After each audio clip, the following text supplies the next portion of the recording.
Hari ni Tulen nak tunjukkan resepi yang sangat mudah ikan siakap kukus tauco. Bahan-bahan dia ikan siakap, tauco, bawang putih halia dan cili padi yang dipotong halus. Mula-mula kita panaskan kukus dulu, itu penting.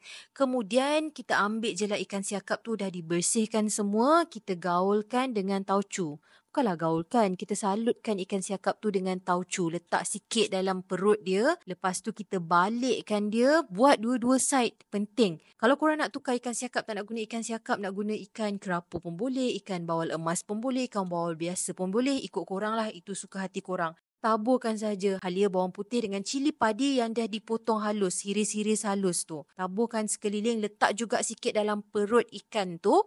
Lepas tu boleh terus kukus. Make sure kukus sudah panas. Masukkan je ikan siakap tadi tu dan kukus. Lebih kurang dalam 20 minit, 15 ke 20 minit. Kemudian ikan siakap pun siap. Simple kan? Macam tu je, sangat mudah, yang penting sedap. Lepas tu bolehlah kita hiaskan dia. Nak hidangkan dia tu, kita hiaskanlah dia dengan daun sup dan daun bawang. Ikutlah. Nak letak cili lagi ke? Nak letak capsicum ke? Okey. Itu sahaja, jemput makan. Selamat buka puasa semua, jom makan ikan siakap.